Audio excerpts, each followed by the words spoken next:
Hello साथियों, नमस्कार। मैं रवि आपका स्वागत करता हूं आपके अपने YouTube channel competition with Ravi में। मैं आशा करता हूं कि आप सब स्वस्थ होंगे, मस्त होंगे और पढ़ाई को लेकर व्यस्त होंगे। तो जैसा कि आप सब जानते हैं, एक और नोटिफिकेशन आ गया है आरआरबी एनटीपीसी के द्वारा। ग्रेजुएट लेवल का वैकेंसी है। इसमें टोटल 5810 पोस्ट देखने को मिल रहा है मेरे भाई। तो जैसा कि आप सब जानते हैं कि 2025 आपके लिए सुनहरा अवसर है और इसमें मेहनत करके एक एक पोस्ट सुनिश्चित कर लीजिएगा। मेहनत करके, ठीक। नोटिफिकेशन इसका आउट हुआ था कब? 4 अक्टूबर से लेकर 20 अक्टूबर के अंदर इसका नोटिफिकेशन आउट हो गया था और फॉर्म अप्लीकेशन आपका ओपन हो जाएगा 21 अक्टूबर से 20 नवंबर तक। 21 से 20 नवंबर के बीच में आप फॉर्म फिलअप करा लीजिएगा। 20 नवंबर इसका लास्ट डेट है। आप इंतज़ार ना करिएगा, 20 नवंबर का इंतज़ार ना करिए, क्योंकि सर्वर नहीं चलता। ये सभी स्टूडेंट, सभी साथी जानते हैं, ठीक। यदि कोई करेक्शन हो जाता है, आपके फॉर्म फिलअप करते समय कोई करेक्शन हो जाता है, तो करेक्शन सुधारने का एक समय दिया जा रहा है, जो 23 नवंबर से 2 दिसंबर के बीच में आप अपना करेक्शन कर सकते हैं, ठीक मेरे भाई। तो एप्लीकेशन फॉर्म यहाँ क्लियर हो गया है, कैसे भरवाना है। इसका निःशुल्क फीस जो है आप अपने हिसाब से देख लीजिएगा जब भरवाते समय, ठीक। ज़्यादा नहीं, 500 के अंदर है इसका फीस। तो एज लिमिट की बात कर लेते हैं। एज लिमिट की यदि बात करें हम, तो 18 से 33 एज लिमिट है इसमें। आपका 36 नहीं है मेरे भाई, 36 नहीं है, क्योंकि कई लोग सोचते होंगे कि पिछली बार में 3 साल रिलैक्सेशन मिला था, सबको 36 था। वो मिला था मेरे भाई कोविड के दौरान था, वो कोविड के दौरान 3 साल का मिला था।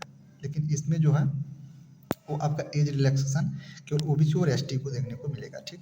यूआर मतलब जनरल और ईडब्ल्यूएस बॉर्न बिटवीन, उनका जन्म यदि रिलैक्सेशन एज की बात किया जाए तो उनका जन्म कब से कब तक होना चाहिए? 2/1/1993 से 1/1/2008 तक जनरल कैटेगरी और ईडब्ल्यूएस के लिए एज रखा गया है, ठीक। इसके अंदर, इसके भीतर जो आता है, इसके अंदर जिसका जन्म हुआ है वो इस फॉर्म को फिलअप कर सकता है मेरे भाई। और ओबीसी की क्या है? ओबीसी की वहीं 2 साल ज़्यादा है या 3 साल ज़्यादा है। ये 93 है, ये 90 है। मतलब 1990 से लेकर के 2008 के बीच में जिसका जन्म डीओबी है, डेट ऑफ बर्थ जिसका है, वो फिलअप कर सकता है। एससी एसटी में 1988 से लेकर 2008 के बीच में जिसका डेट ऑफ बर्थ है, वो ये फॉर्म फिलअप कर सकता है। कोई दिक्कत, कोई परेशानी आपको नहीं होने वाला है, ठीक। ओबीसी की बात करें, यदि ओबीसी को स्पेशली छूट इसमें मिला है, ओबीसी को 3 ईयर का स्पेशली छूट है और एससी एसटी को 5 ईयर का स्पेशली छूट है। टोटल वैकेंसी 5810 देखने को मिल रहा है। ये वैकेंसी 6 कैटेगरी में डिवाइड है।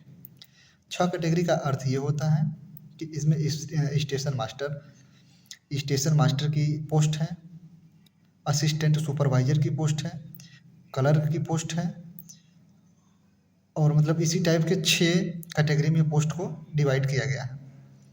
और इसमें टाइपिस्ट भी है, कुछ क्लर्क टाइपिस्ट भी हैं। टाइपिस्ट के लिए अलग से आपको टाइपिंग करना पड़ेगा, टाइपिंग टेस्ट देना पड़ेगा, ठीक। हिंदी या अंग्रेजी दोनों लैंग्वेज में है। आप जिस भी लैंग्वेज में कंफर्टेबल अपने आप को समझते हो दे सकते हैं, हिंदी और अंग्रेजी, ठीक मेरे भाई, ठीक। 6 कैटेगरी में यहाँ जॉब है। अब यहाँ देखते हैं टोटल वैकेंसी 5810 है, ठीक। इसके बाद यदि हम देखें एग्जाम पैटर्न, यहाँ छूट वगैरह हो गया, पोस्ट हो गया। जोन मैं नहीं बता रहा हूँ, जोन वाइज आप जानते हैं, कि किस जोन में कितनी वैकेंसी है। बहुत ज़्यादा नहीं, सबसे ज़्यादा हाईएस्ट 600 वैकेंसी है पश्चिम बंगाल जोन में, ठीक। तो मेरे भाई, आप सब जानते हैं कि जिस जोन में ज़्यादा वैकेंसी होती है वहाँ स्टूडेंट, मतलब वहाँ कंपटीशन भी हाई होता है। तो आप जोन वाइज और वैकेंसी के हिसाब से ना जाइएगा, आपको जो सुविधा लगे, जिस भी नज़दीक आते हो, जिस भी जोन के नज़दीक आप आते हो, वहीं से आप फार्म भरिए, कोई दिक्कत परेशानी नहीं है। आप वहीं से फार्म भरिए और वहीं प्रयास करिए कि हो जाए, ठीक। क्योंकि कभी कभी ये होता है कि पश्चिम बंगाल में ज़्यादा है या असम और अरुणाचल प्रदेश में ज़्यादा है, तो वहाँ बच्चे भर करके सिलेक्शन भी ले लेते हैं, लेकिन नौकरी नहीं कर पाते, क्योंकि वहाँ दूर उन्हें समझ में आता है।